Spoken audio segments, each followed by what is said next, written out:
संजय गांधी निराधार योजना आणि राष्ट्रीय वृद्धापकाळ श्रावणबाळ योजनेतील विधवा, घटस्फोटित, दिव्यांग, निराधार ज्येष्ठ नागरिकांना मागील 4 ते 5 महिन्यांपासून दरमहा मिळणारे अनुदान अद्यापही मिळालेले नाही. त्यामुळे अशा निराधार व्यक्तींना अनेक समस्यांना तोंड द्यावे लागत आहे. या संदर्भात संजय गांधी निराधार योजनेतील लाभार्थ्यांना प्रलंबित अनुदान तातडीने मिळण्यात यावे याकरता वर्ल्ड ऑफ वुमन असोसिएशनच्या वतीने संस्थेच्या संस्थापक अध्यक्षा विद्या लोलगे यांच्या वतीने जिल्हाधिकाऱ्यांना निवेदन देण्यात आले. यावेळेस या संस्थेचे पदाधिकारी व तक्रारदार महिला मोठ्या संख्येने उपस्थित होते.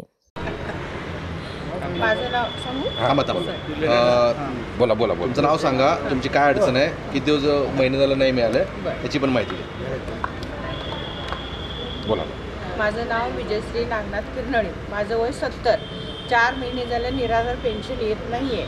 लाडक्या बहिणींना 13,000 पोचलेत, पण ह्या आम्ही वयस्कर लोकांना दवाखान्याला पैसे नाही आहेत ना, घरात वापरायला पैसे नाही आहेत. कुठल्याच बाबतीत म्हणजे खूप अडचणी आलेल्या आहेत. तर त्याच्यावर त्यांनी विचार करून आम्हाला आमची पेन्शन द्यावी आणि राहिलेली थकलेली द्यावी. आणि 1,500 लाडक्या बहिणींना देतात, आम्हाला पुरत नाही. औषध पाणी वयाच्या मानाने आम्हाला खर्च लागतो. तर 3,000 करावे. मध्य प्रदेशामध्ये आणि कर्नाटकात 3,000 लागू आहे. तर आम्हाला 3,000 पेन्शन द्यावी. आमची मागणी हे आहे की सध्या अधिवेशन चालू आहे महाराष्ट्र राज्याचं आणि आमचा हा आवाज आत्ता अधिवेशनामध्ये उठवला गेला पाहिजे. त्यासाठी आम्ही आज कलेक्टरना निवेदन देण्यासाठी आलो. आमची सर्वप्रथम मागणी ही आहे की गेले 4 महिने झाले निराधार, विधवा, घटस्फोटिता या महिलांना पेन्शन मिळत नाही आहे. लाडकी बहीण योजनेच्या स्वरूपावर त्यांना पण 1,500 रुपयेच दिले जातात. तर हे जे 1,500 रुपये आहेत ते वाढवून 3,000 रुपये केले पाहिजेत. कारण लाडकी बहीणना आधार असतो आणि या महिला ज्या आहेत विधवा, घटस्फोटिता यांना आधार नसतो. तर सगळ्या महिलांना एकाच पॅरामीटर्समध्ये आणि एकाच चष्म्याने न बघता निराधार महिला ज्या आहेत त्यांना 3,000 रुपयाची पेन्शन चालू करावी ही आमची सर्वात प्रथम मागणी आहे. आणि 4 महिन्यापासून जी पेन्शन येत नाही आहे, निराधार, विधवा, घटस्फोटिता या महिला अक्षरशः तारखेला बघत असतात अकाउंट बुकमध्ये बँकेत जाऊन की आपले पैसे जमा झालेले आहेत का नाही.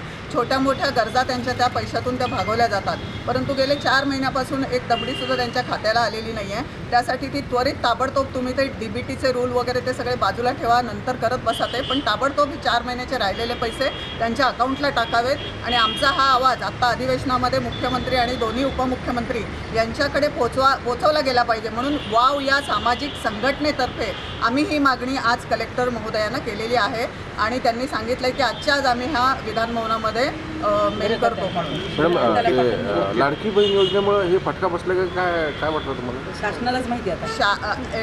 नक्की आम्हाला काही ह्याची इन्फॉर्मेशन देत नाही आहेत, पण आमचा असा अंदाज आहे की लाडकी बहिणीला फंड्स खूप गेल्यामुळे इतर अनेक जे काही राज्याचे इतर अनेक खाते आहेत त्या बऱ्याचशा खात्यांमध्ये पैसे नाही आहेत. तिजोरीमध्ये राज्य सरकारच्या खुळखुळाट झालेला आहे.